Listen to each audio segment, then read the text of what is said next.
Hello friends, வீட்டிலே செம்ம டேஸ்ட்டான பீஸா ரெடி பண்ணலாமா? வாங்க ஃப்ரெண்ட்ஸ். அதுக்கு வந்து நான் 1 கப் அளவுக்கு வந்து வார்ம் வாட்டர் சேர்த்துருக்கேன். அதாவது மிதமான சூட்டில் உள்ள வார்ம் வாட்டர் தான் எடுத்துக்கிடணும். ரொம்ப சூடாக இருக்கக்கூடாது. 2 டேபிள் ஸ்பூன் சீனி, 1.5 டேபிள் ஸ்பூன் ஈஸ்ட் சேர்த்துருக்கேன். இதை வந்து நல்லா மிக்ஸ் பண்ணி விட்டுக்கிடுவோம். இது வந்து ஆக்டிவேட் ஆகணும். 5 நிமிஷம் இதுக்கு வந்து ரெஸ்ட்டு விட்டுக்கிடுவோம். நம்ம 300 கிராம் அளவுக்கு மைதா மாவு எடுத்துருக்கேன். இந்த மைதா மாவு எடுத்துக்கிட்டு அப்புறம் இங்கே பாருங்கள் 5 நிமிஷம் ஆகிட்டு ஈஸ்ட் வந்து நல்லா ஆக்டிவேட் ஆகிட்டு பாருங்கள். இந்த ஈஸ்ட்டை வந்து நம்ம மைதா மாவு கூட சேர்த்துக்கிடணும். இது கூட மைதா மாவு கூட தேவையான அளவு உப்பு சேர்த்துக்கிடலாம். அப்புறம் கொஞ்சம் ஆயில் சேர்த்துக்கிட்டு இதை வந்து நல்லா வந்து நம்ம மிக்ஸ் பண்ணி விட்டுக்கிடுவோம். மிக்ஸ் பண்ணி விட்டுட்டு நடுவில் ஒரு குழி போட்டு அதில் வந்து ஈஸ்ட் தண்ணியை வந்து நம்ம சேர்த்துக்கிடலாம். சேர்த்துக்கிட்டு அப்படியே நல்லா இன்னும் நல்லா மிக்ஸ் பண்ணி விட்டுக்கிடுவோம். அதாவது லேசாக கொஞ்சம் தண்ணி கூடுனது போல் இருந்துச்சுன்னா உங்களுக்கு கொஞ்சம் மைதா மாவு சேர்த்துக்கிடுங்க. இது வந்து நல்லா பிசைஞ்சு விட்டுக்கிடணும். இந்த மாதிரி ஸ்மூத்தாக நல்லா பிசைஞ்சு அப்புறம் வந்து இது கூட வந்து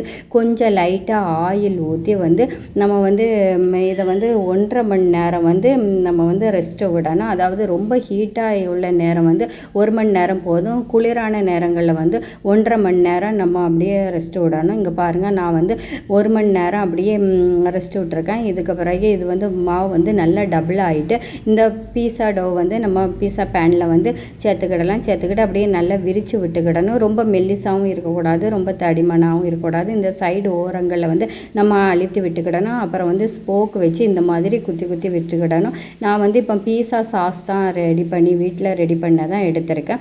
அந்த பீஸா சாஸை வந்து அதுக்கு மேலே போட்டுக்கிட்டு இது கூட வந்து நான் வந்து மொசரல்லா சீஸ் எடுத்திருக்கேன். ஃப்ரெண்ட்ஸ், நம்ம வீட்டில் ரெடி பண்ணும்போது நம்மளுக்கு விருப்பப்பட்ட காய்கறிகள் எல்லாமே வச்சு நம்ம வந்து பீஸா ரெடி பண்ணலாம். இது கூட வந்து பல்லாரி வந்து நீள சைஸில் கட் பண்ணி சேர்த்துருக்கேன். அப்புறம் வந்து இது கேப்சிகம் சேர்த்துருக்கேன் ஃப்ரெண்ட்ஸ். அப்புறம் சிக்கன் வந்து உப்பு, வத்தல், மஞ்சள் போட்டு கொஞ்சம் ஃப்ரை பண்ணி எடுத்து அப்படியே அதை சேர்த்துருக்கேன். இதுக்கு மேலே நம்ம வந்து சீஸ் வந்து நான் சேர்த்துருக்கேன். இதை வந்து நான் வந்து ஓவனில் தான் வந்து பேக் பண்ணி எடுத்துக்க போகிறேன். நீங்கள் வந்து குக்கர்லேயும் பேக் பண்ணலாம்.